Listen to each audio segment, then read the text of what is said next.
Welcome to the story of every man. Today's guest is Cassidy Walker. Welcome, Cassidy. What's up? Are you nervous? A little bit. You just went into nervous just like Yeah. that. It's gonna be fine. Yeah. So the the direction of this is it's your story. I ask the questions and you tell it how you see it. Right? It may be different from how I remember it, some of it, but it's not my story. Right? Okay. So Cassidy, how did you and I meet? We met at church Okay. about 8-9 years ago now. Man, I cannot believe it's been that. It's been a hot minute. So I was going to ETBU at the time, and I was finishing my bachelor's degree in psychology. Mhm. And I had just kind of left my church that I'd been going to about 10 years. Looking for something a little bit different. Came to Motion and loved it immediately. Loved the environment, loved the people, loved everything about it, and knew it was something that I really wanted to be part of. So I did that thing that, all of us newcomers do sometimes, where we like come in and then we leave before we talk to anybody. And so then Shelly found me, as she does. She found me and she was like, "You're a good worshiper. You should be on the worship team." So I auditioned and been there ever since. Do you remember your first day? Absolutely, I do. Yep. I remember a lot of the set list. I remember PC preached about Mad Mo. Yeah. So, yeah. You were at your old church for 10 years. I don't want you to tell me what church, but describe what that church was like and why you felt a desire to look for something different. That church it still is very good. It's very big and it's very well known, and it, very great for people who are new in their faith and they're learning how to really step into a new life.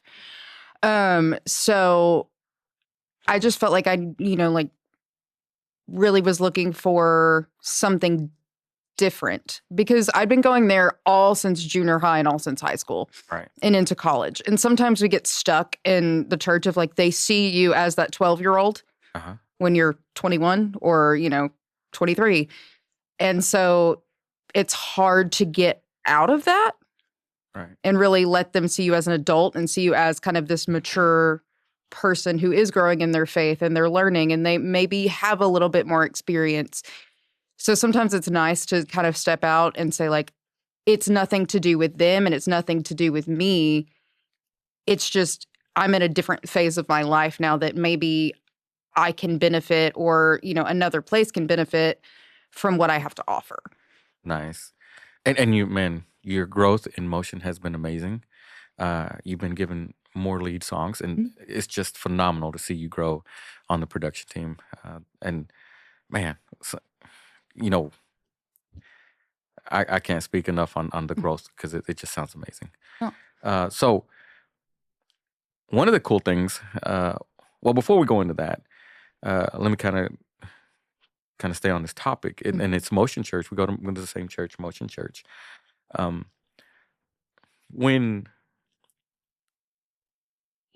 would you describe Motion to somebody who's thinking about looking for a church? You feel welcome in the parking lot. It's an odd way to say it, but you really do. You see people outside and they're talking, and, it could be people that they met 5 minutes ago, or it's people that, like you and I have known each other for 9 years now. It's just a very welcoming environment, and it's peaceful. It's something that several people that I've invited, when they come, they say, like, this is something that you just feel like you want to be a part of, and it feels alive. So it's a place where you don't feel like you have to be on when you come in the door. Like, you can come in broken, you can come in, with lament, or you can come in, maybe everything is great and you're just looking for a new community, you're looking for a new church, you're looking for something different. We offer all of those things. We offer, a home for the broken. We offer a home for, the people who have it all together. We're just very welcoming. And I think that that's something that we cultivate very well at our church is that sense of, everyone is welcome no matter what you've been through or what you are going to go through. Very good. Remind me what your education is in. I have a bachelor's in psychology, and then I have a master's in counseling, and I'm a licensed counselor. And that's what that's what you're practicing these days? Yep. I started volunteering at Russ State Hospital in like 2015, and then got my license right after I had Lizzie, so like 2023-ish, and then I've been, like practicing ever since then. Rusk State Hospital, that just sounds interesting. It is interesting, but it's a lot of people who need a lot of love. Yeah. And they're very misunderstood.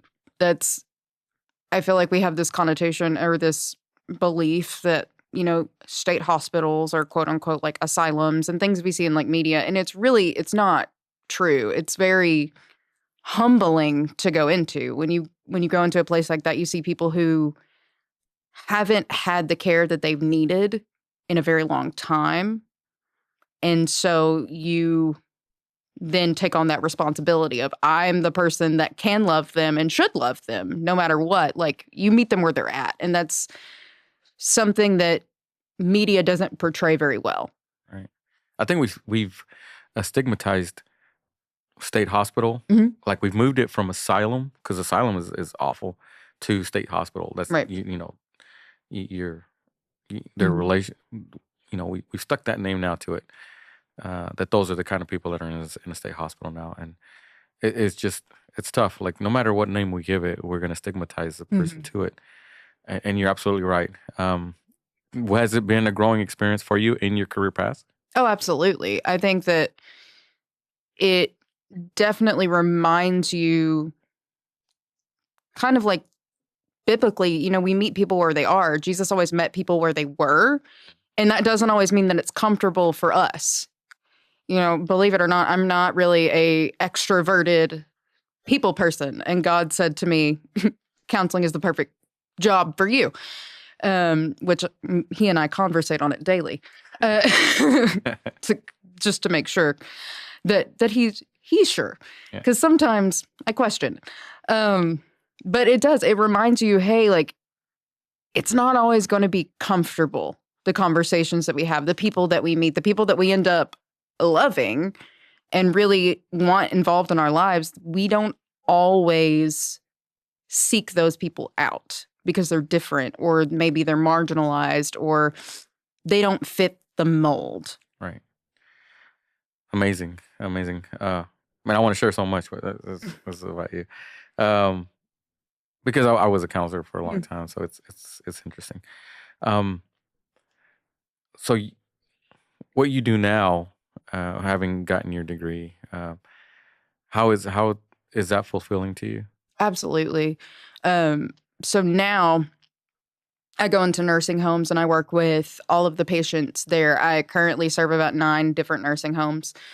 And I just go and I talk with the patients. They're referred to us just by the nursing home staff. They see people who maybe have depression. They're having difficulty adjusting. Maybe their dementia's gotten worse. They've gotten schizophrenia. They need medication, whatever the case may be. The staff thinks that they would benefit from me talking with them. And that's absolutely fulfilling, because I can't do what I do without them. I can't be where I am. I can't practice the things that I practice. They've made and paved the way for anything that I do. They're not just my patients. They had some instrumental part in some sort of growth and development throughout our lives. Amazing. And I wish there were more people that would do that, especially, for elderly, that I believe they need it. When we talk about your religious path, have you always gone to church? I grew up in church. We were there every Sunday. We were there Wednesday. We did all the events, all the things. So it's something that has always been part of my life and always been an important thing. My parents always made sure that church was like a priority for us. So let's talk about you. Where were you born? Tyler, Texas. Have you always been in East Texas? Yeah. Tell me about growing up. What was growing up like for you? Well, I grew up kind of in Joinerville, which is where we discovered oil. Yeah, it's a tiny little town. You can see like the entering and leaving Joinerville sign. Really? Like from each other. Yeah. Where is Joinerville? It's in between Henderson and like New London. I've never heard of that place. Yeah, it's tiny. Like if you blink, you miss it. That's where you. That's where.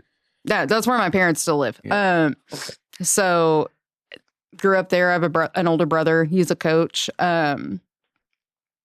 So growing up, I mean, we were outside all the time. Like family and church was always an important part of our lives. Like my grandmother lived literally like across the pasture from us.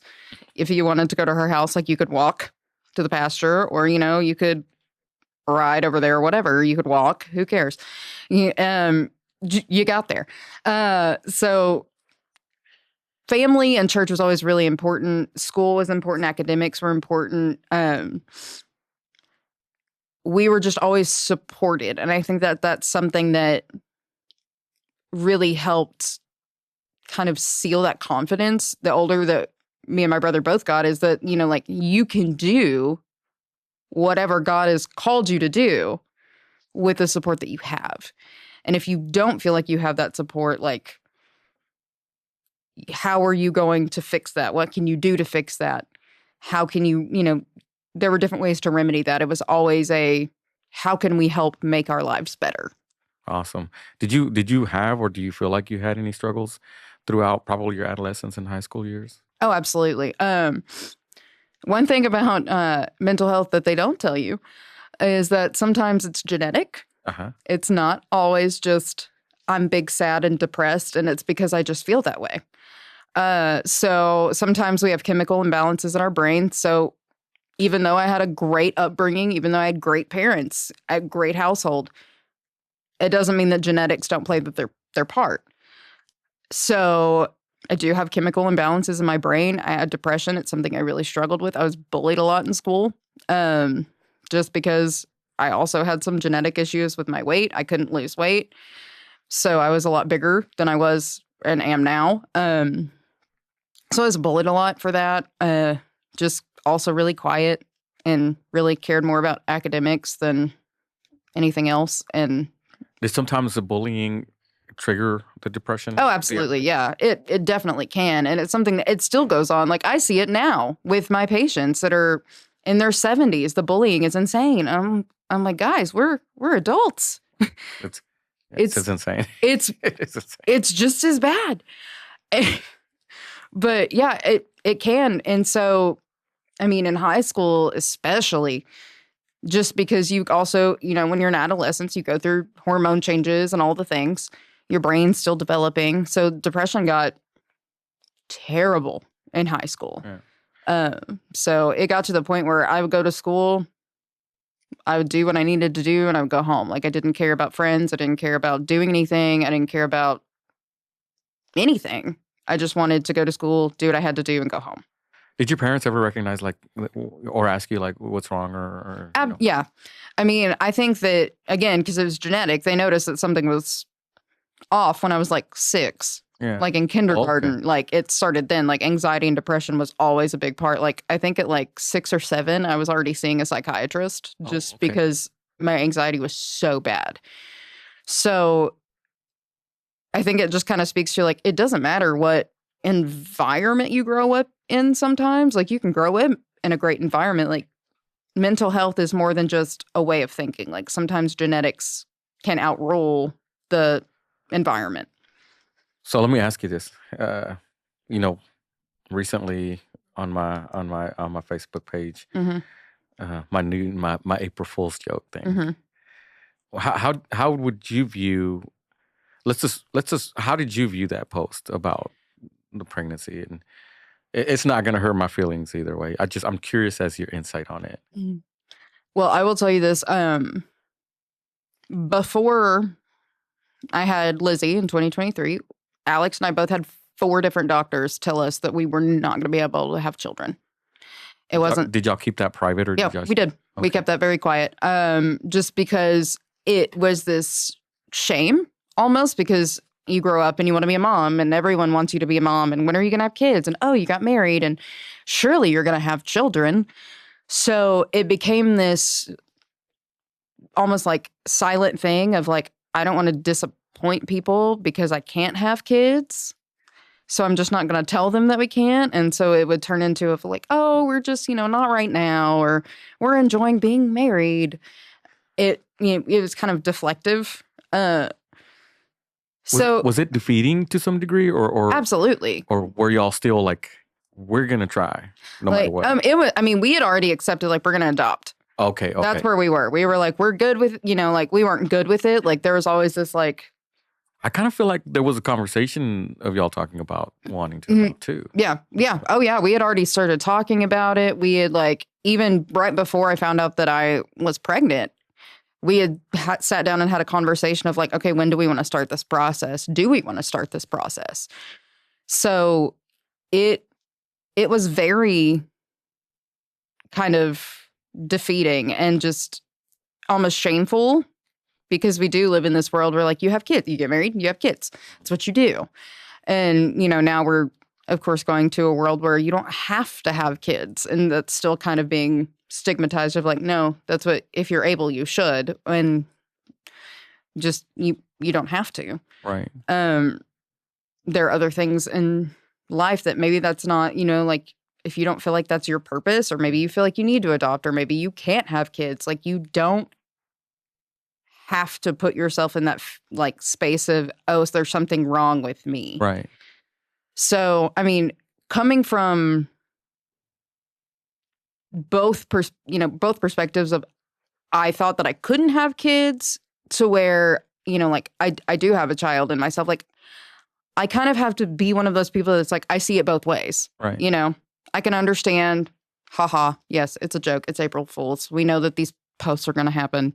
Right. They've happened for years. Ever since Facebook was a thing, they've started happening. But there's also a space where you have to remember that there are people who they've experienced that loss, and they will always experience that loss.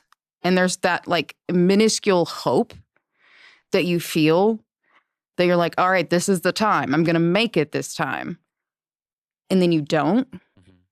So there's also a pain there of like, oh, at one point in time, I was happy because that was me.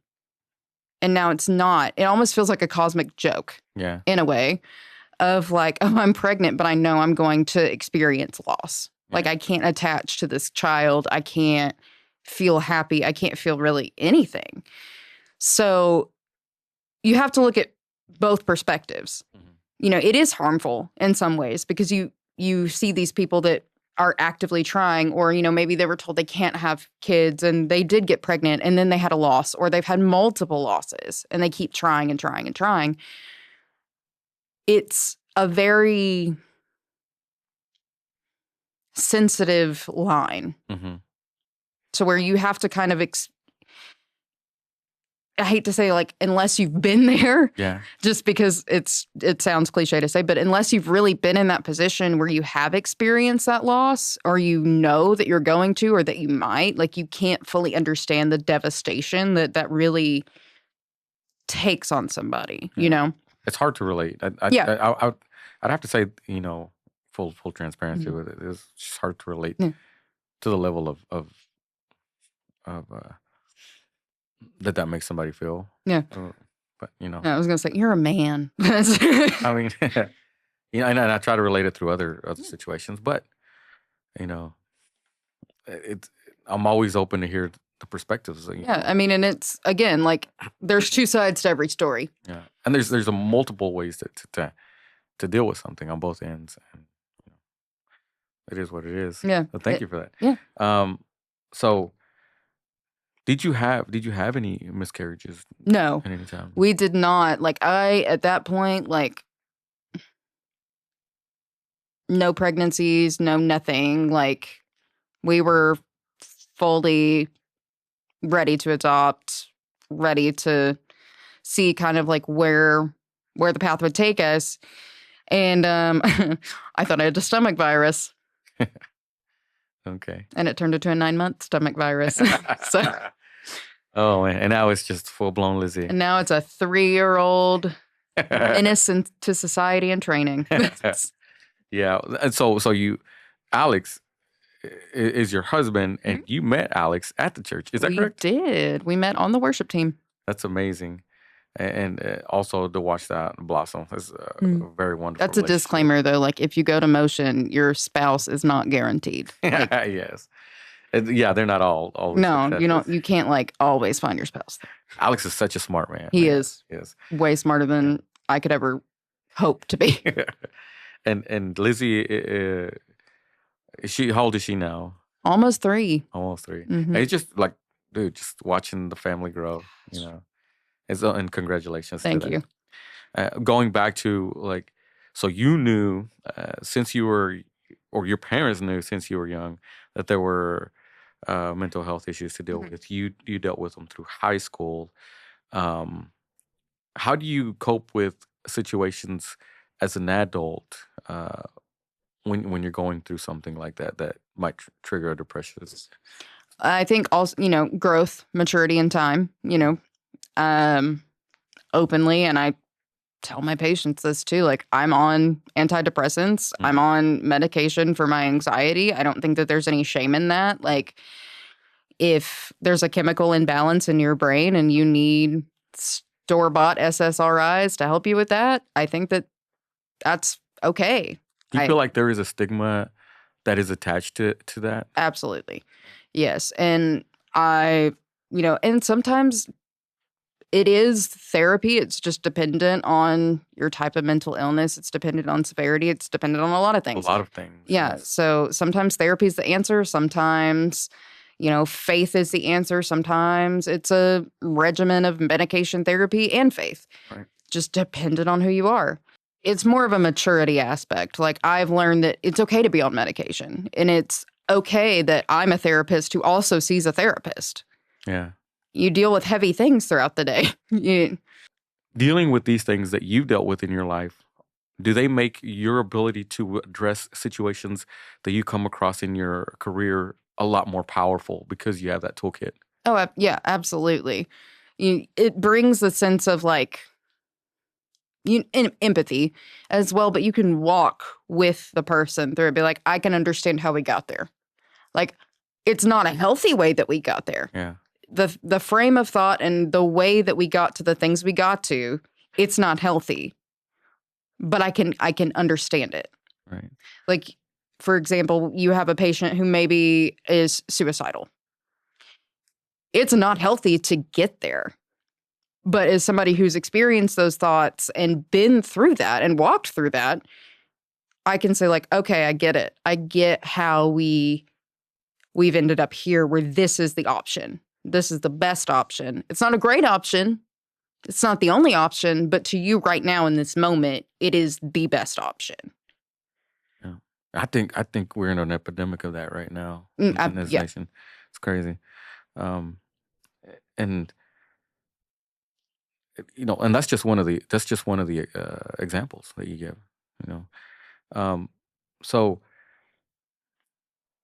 is this something that you're going to continue to do throughout your life? Yes. I always joke that like, even when I myself in the nursing home, I will still be counseling. I love it. I love my patients. I love everything about it. It's a great way to remind people that they aren't alone. Yeah. And it's something that we aren't seeing as much anymore as counselors, is being able to address it from a Christian perspective. Mm-hmm. A lot of times we're trying to separate the two when really and truly they work so well together. But also, we, again, have come into this stigma of mental health and church, right? Yeah. They don't go together. When really and truly, like, they go very well together. A lot of times, like, oh, you're sad. Well, you're not praying enough. Well, you shouldn't be anxious because the Bible tells you shouldn't be anxious. And I'm like, yes, those things are true, but God created us. He created us with emotions. He created us with a purpose. He created us with thought. He created us with everything. So is it, no, you can't be anxious, or is it, I'm looking over the hill at things that I'm not ready to experience yet? Again, all about framing. Right.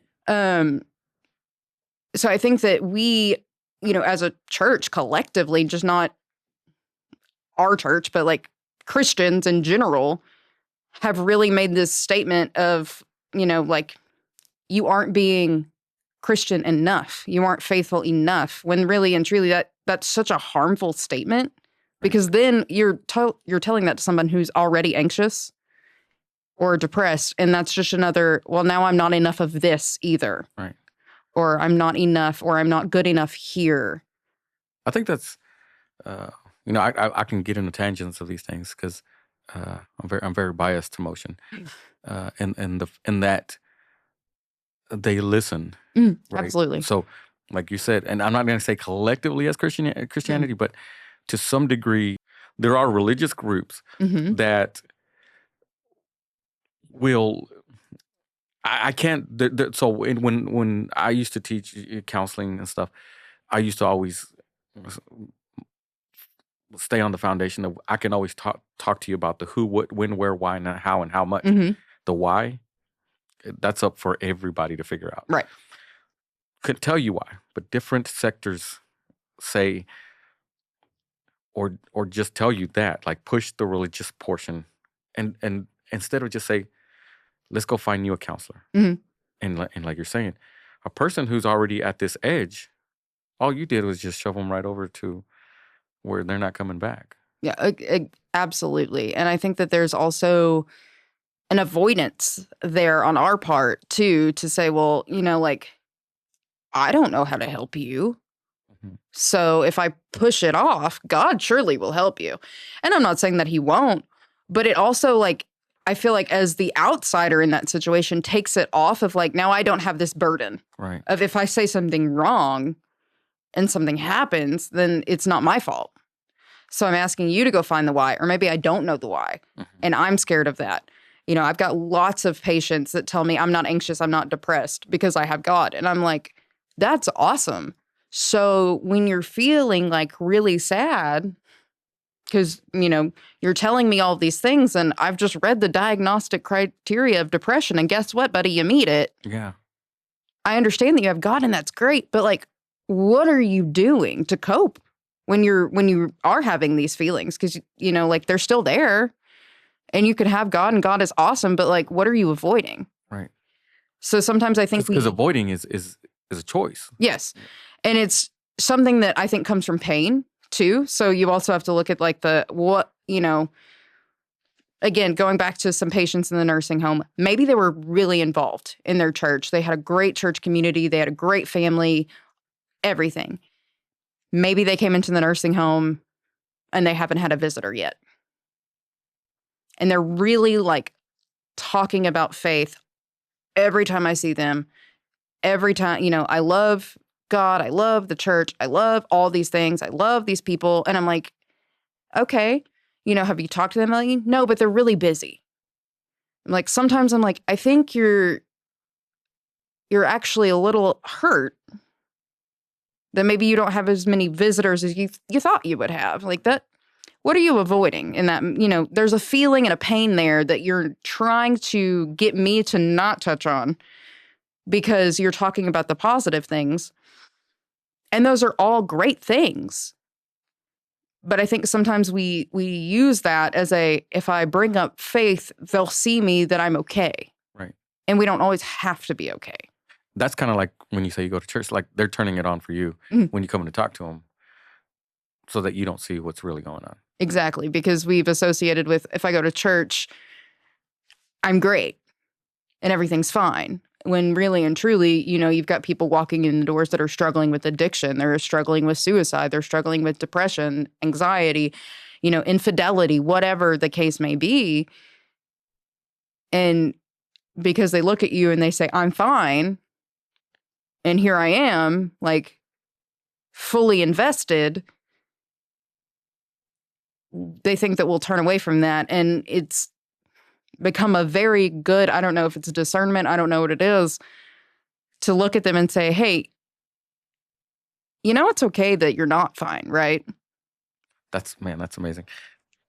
It is okay to not be fine. Yeah, like, I'm like, I'm not fine. I tell them that all the time. I'm like, listen, I'm not fine. I can't tell you a day where I walk in this door and I'm completely fine. You mentioned, talking to people going through things and sometimes dealing with suicidal thoughts. Did you say you went through that at some point? Mm-hmm. And when I was in high school, yes. Yes. Do you recall the trigger that caused that? Was it the bullying? I think some of it was the bullying, and I think some of it was just relational things and just a whole bunch of the stuff that you go through when you're in high school, and it feels like the end of the world. And now looking back at it when you're 30, you're like, like, that's it. Like, that's the worst thing that happened. But I mean, yeah. At the time, you're like, that's it, bro. No, you're fine. But yeah, like, is it something? Okay, so thinking on those things, right? On those things that occurred that made you think those things. Do you see how it would be possible for another person to find themselves in that situation and think those same things? Absolutely, because you have to think about where you're at developmentally. Right. You have to think about where you're at in your current time, in your current state. You know, back then when you're 16 years old and your brain is still developing, you don't have impulse control, you don't have all the things that you really need. Everything does kind of feel like the end of the world. Right. So, yeah, like, absolutely. So what does a 25-year-old Cassidy tell that teen? I mean, that it gets better. I know that sounds so like, well, yeah, duh.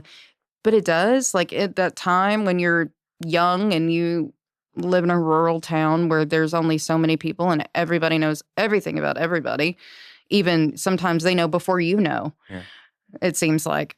Or they know like, wow, I didn't even know that I did that. That's crazy.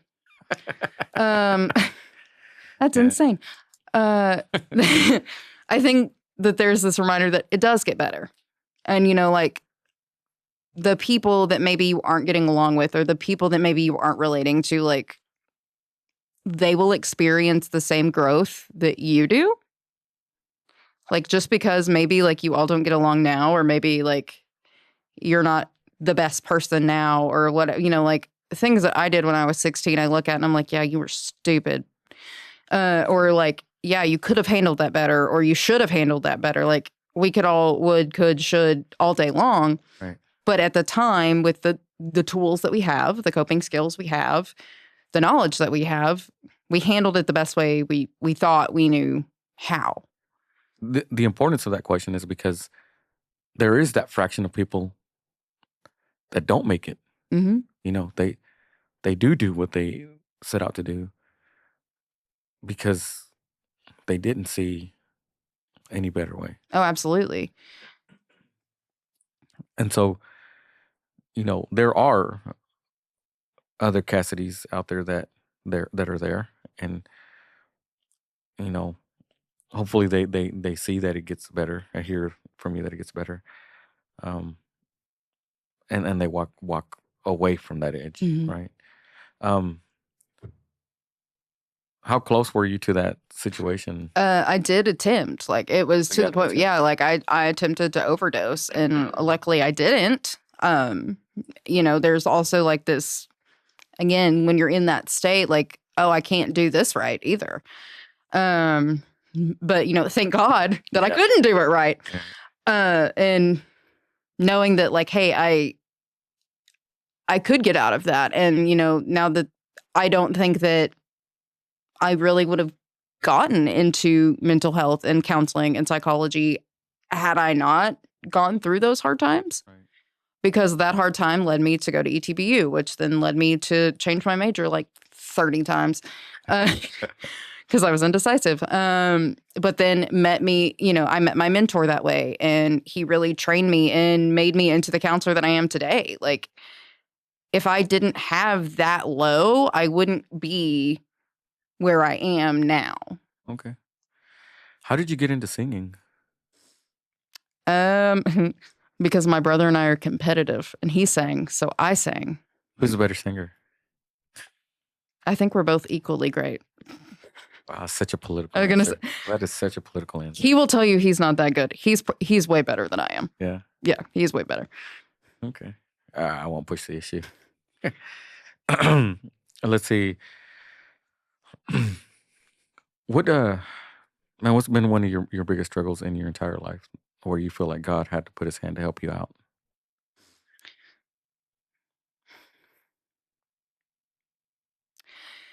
I honestly think a time during when I was in college, just a lot of things going on that really, I think I just lost all of who I was, and I was trying to be this person that I thought everyone wanted me to be, and I thought that like, oh, this is what it looks like to be, like the college kid and the one who, has it all together and is perfect and great.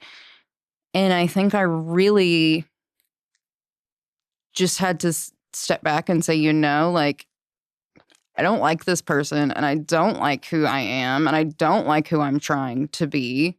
Did you feel like you were not being you, the authentic you? Yes. Like there's this almost, you feel like you need to take a shower, but you're like, it sounds so odd to say, but like you're dirty on the inside, and you can't, like, no matter how much you shower, no matter how much you clean, like you just feel gross.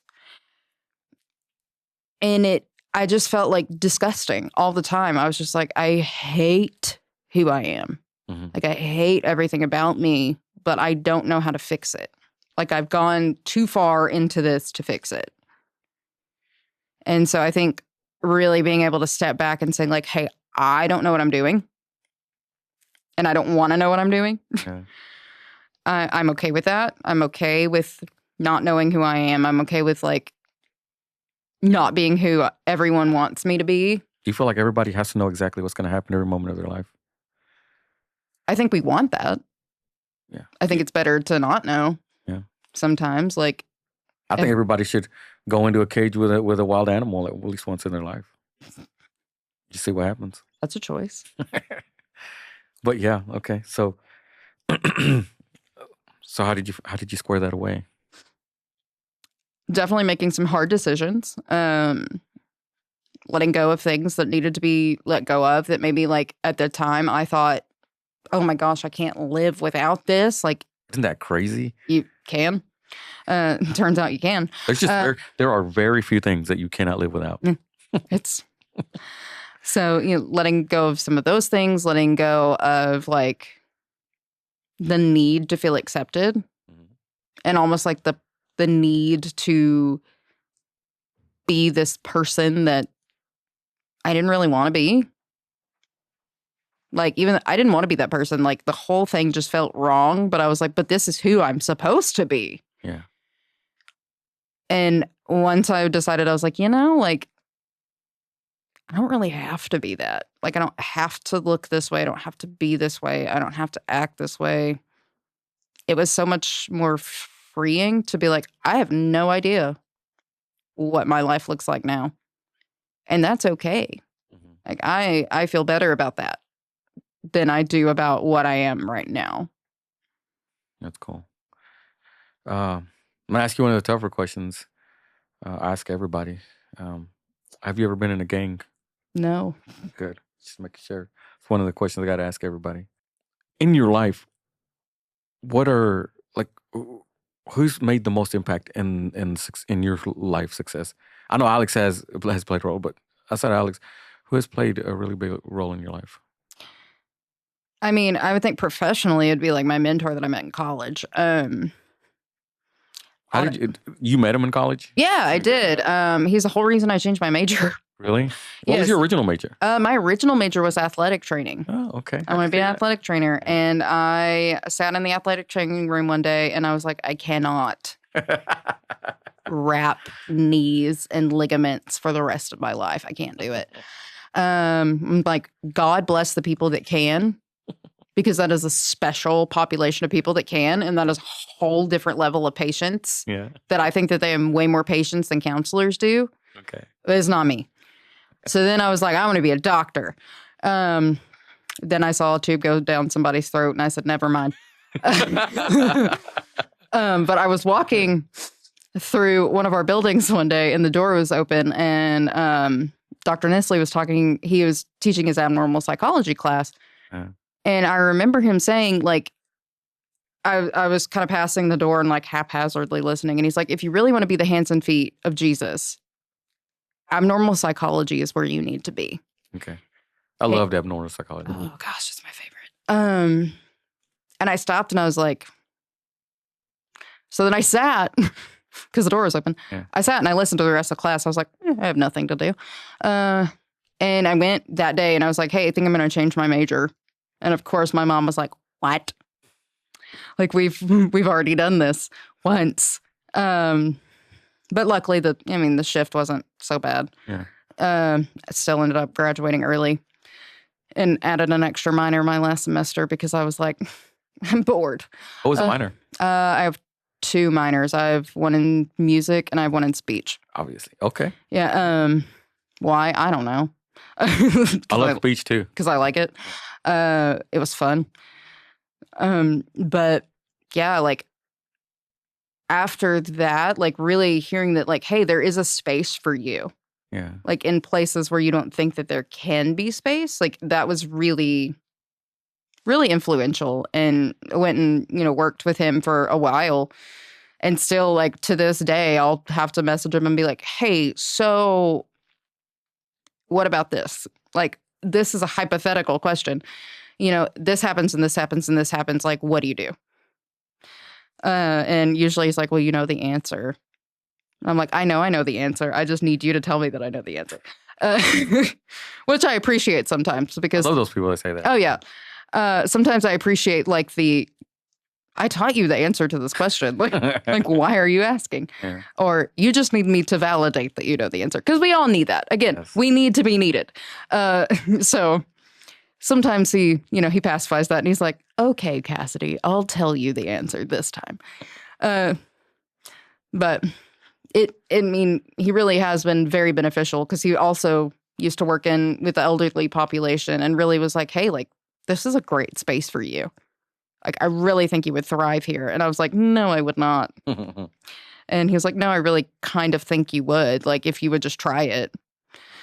Again, having that push. And that push is what I needed. Yeah. What was his name? Dr. Nestle. Gerald Nestle. He's in Marshall. He works with, he has a private practice. Okay. Have you ever sat down and told him the impact that he's had in your life?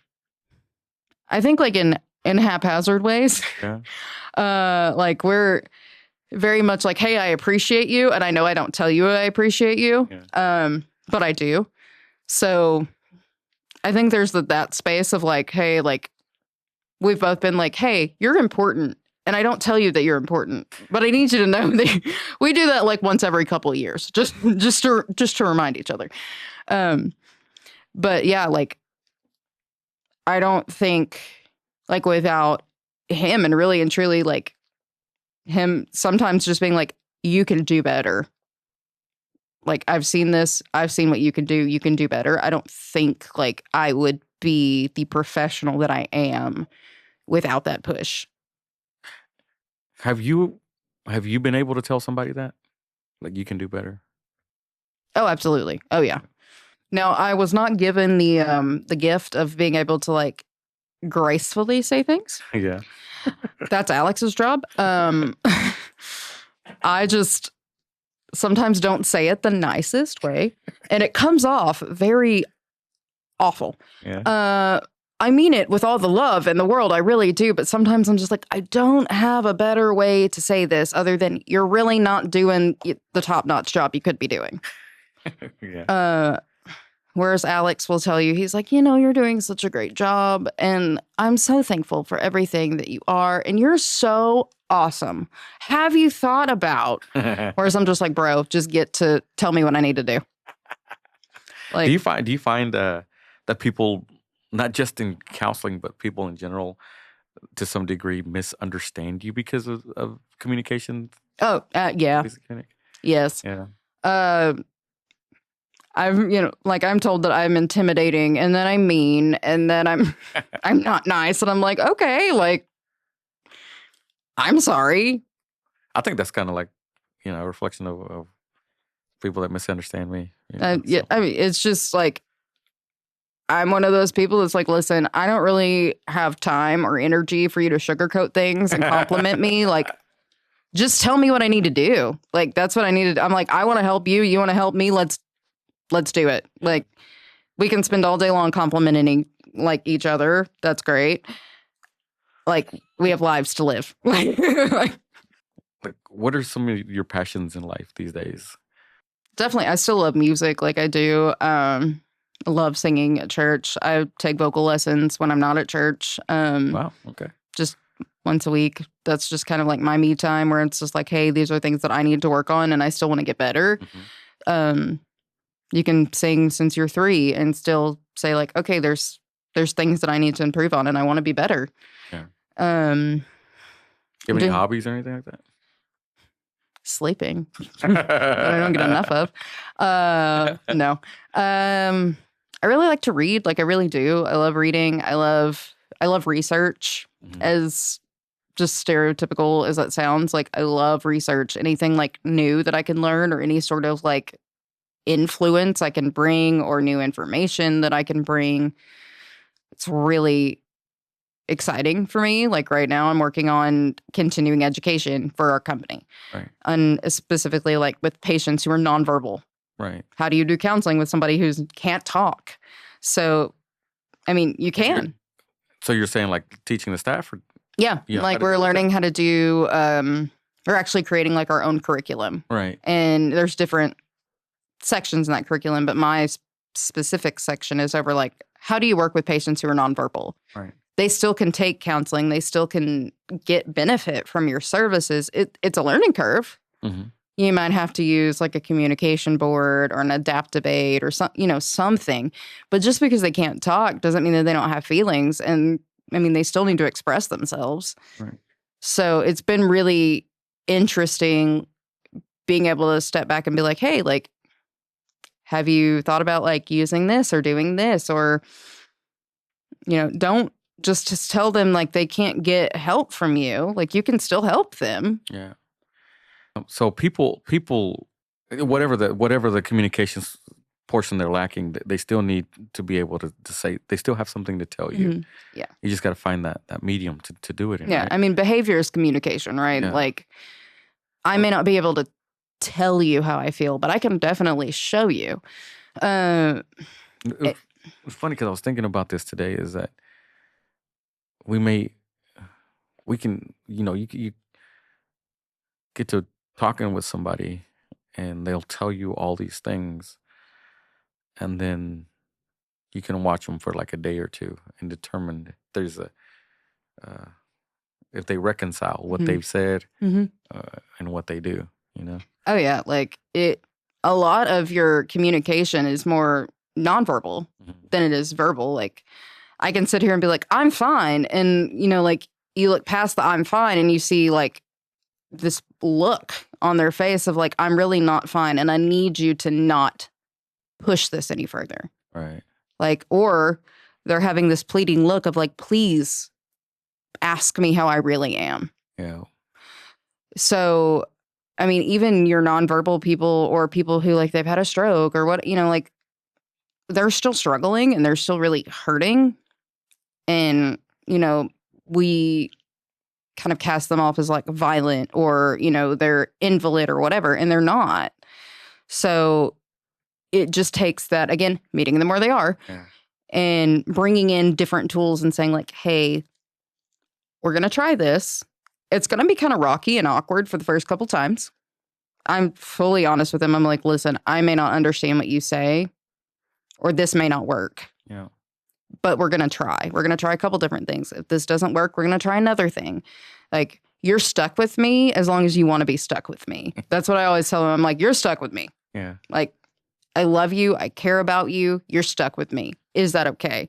Most of the time, they're totally fine with it. Have I been kicked out of rooms before? Yes. You have to become okay with that too. Oh, yeah. Like, I'm fine with that. I'm like, that's fine. I'll come and pester. Like, I always tell them, I'm like, hey, I'm going to come pester you once a week. Is that okay? And they love it. They think it's hilarious. And I'm like, okay, well, I'm coming back. Like, just know. But at any time, kick me out. Yeah. You did a group at Motion here recently over grief. What's your experience with grief, and what are some challenges that you do in dealing with people going through that? So I lost my grandmother a year ago on Christmas, and she and I were really close. And that really was I'd lost grandparents before, lost people before, but that was like really the one that I was like, I don't know how to handle this. Like, I don't know how to feel about it. I don't know what to do with it. Like, you have all the feelings and you're like, but what do I do with it? Because like, you're not here. Isn't it odd how like you've experienced it before? This one's just different. Yeah. Again, you have the tools now, like you have the emotional intelligence or whatever. So it was just a lot of like reconciling and being like, how are ways like that I can still feel the things that I need to feel, but remember that life goes on and I can honor her in my daily life and what I do. And so it just really was a maturity thing, I think. Like, I had just started working at my job at that point, and she had just gone into the nursing home. And so I was like, oh, like she needs what I'm doing. And that home isn't offering it. Like, I can be that for her. And I think after her loss and after I'd kind of really like accepted, like, hey, like we did the things that we had to do. She lived the life that she lived. She lived a great life. And she had accepted like her life. She was happy that she lived the life that she lived. She was ready to go see my grandfather. Like, once you kind of go through all those steps and realize like, okay, me hurting is my thing, but I can't take away from her life and her legacy because of how I hurt.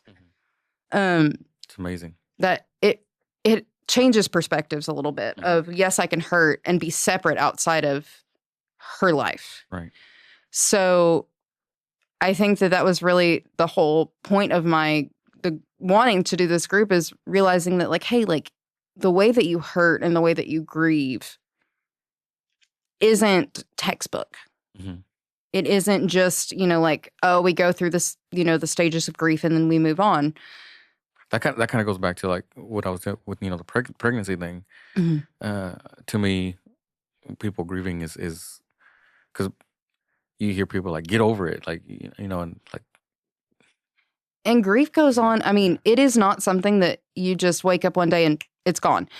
It stays with you for the rest of your life. Right. I equate it to like a weighted vest. Yeah. You wear grief for the rest of your life. Just like, when you go running or whatever, you can wear a weighted vest. That weighted vest doesn't lose pounds. You get more adjusted to wearing it. Yeah. And it's the same way with grief. It doesn't go away. You become more adjusted to how you carry it. Yeah. So, like the fact that you experience those losses, it's not going to change.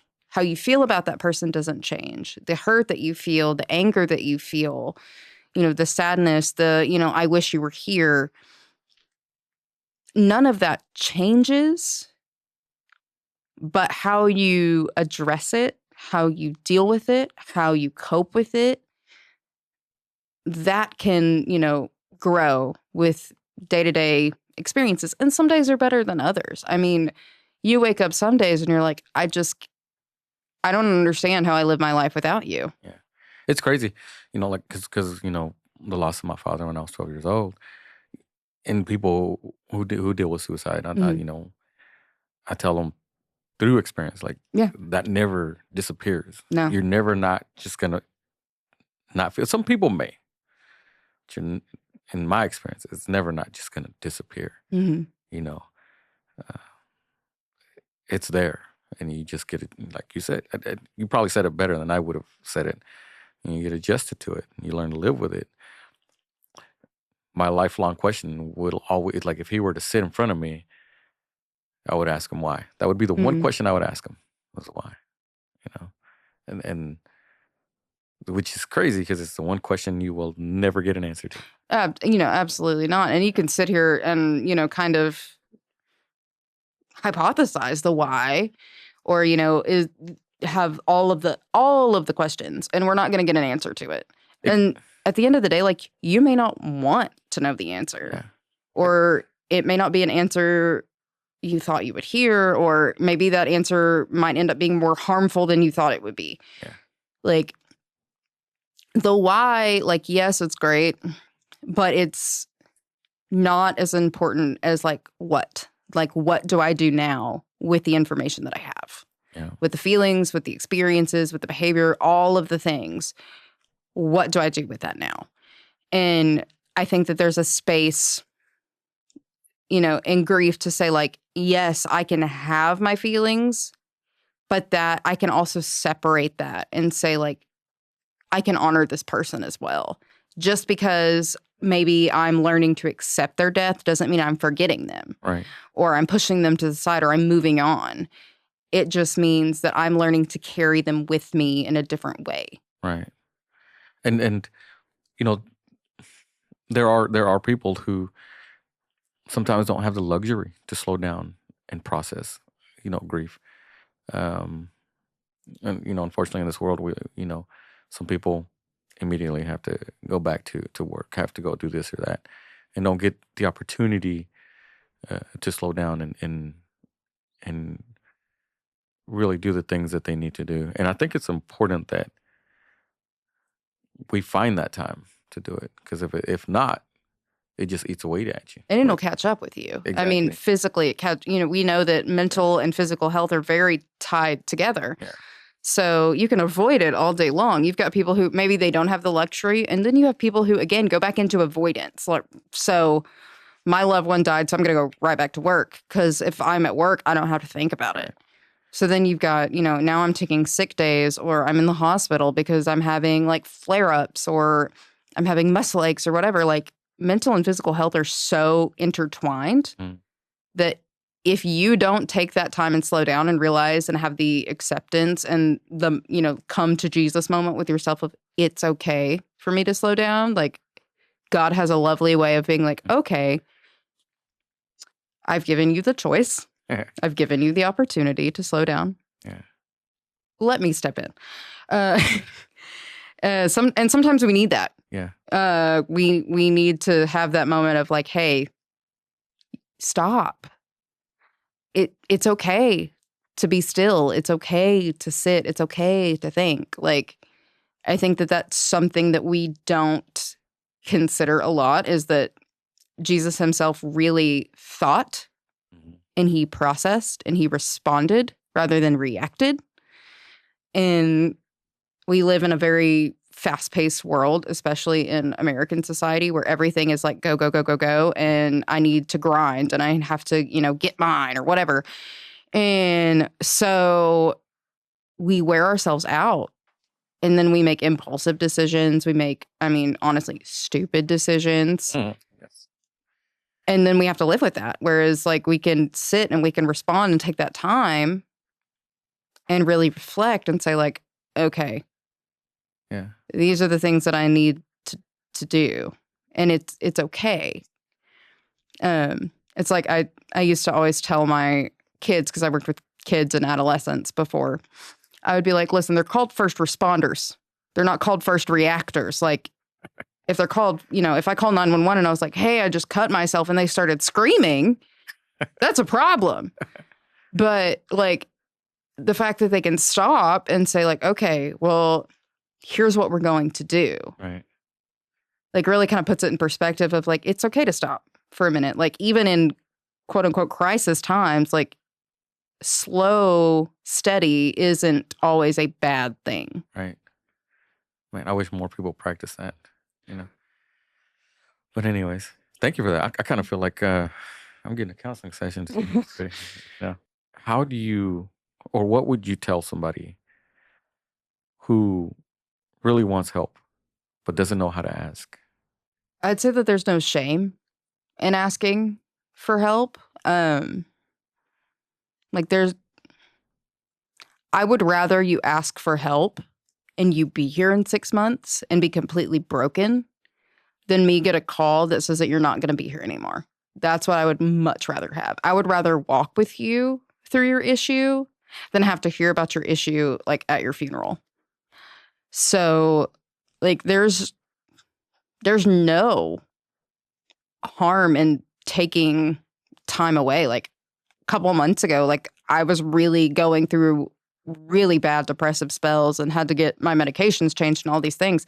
And I took a couple of weeks off from being on stage and I was like, hey, like I am not at a space where I feel like I can get up on this stage and worship and lead people in worship and feel completely, authentically fine.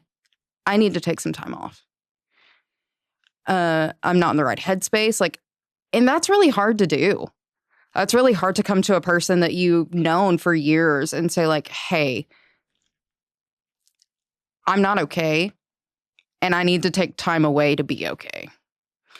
And then come back and kind of reconcile that. Like, it's uncomfortable and it's awkward, but I would rather be uncomfortable and awkward than be miserable and broken and not recover, you know?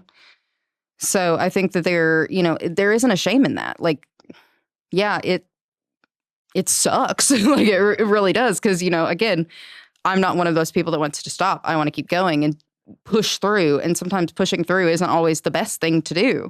It makes things worse. Yeah. So it's okay to not push through every now and then. Like, just because you want to do it doesn't mean it's the right thing to do. Okay, thank you. Cassidy, thank you for coming on and sharing about yourself and a lot about your education. I really think, man, that's so beneficial. And keep doing what you do in that career path.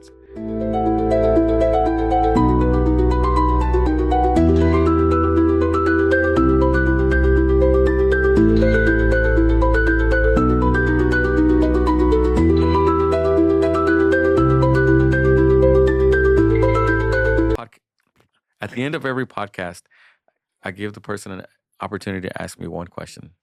What question would you like to ask? I guess my one question for you, you talk about being fine all the time.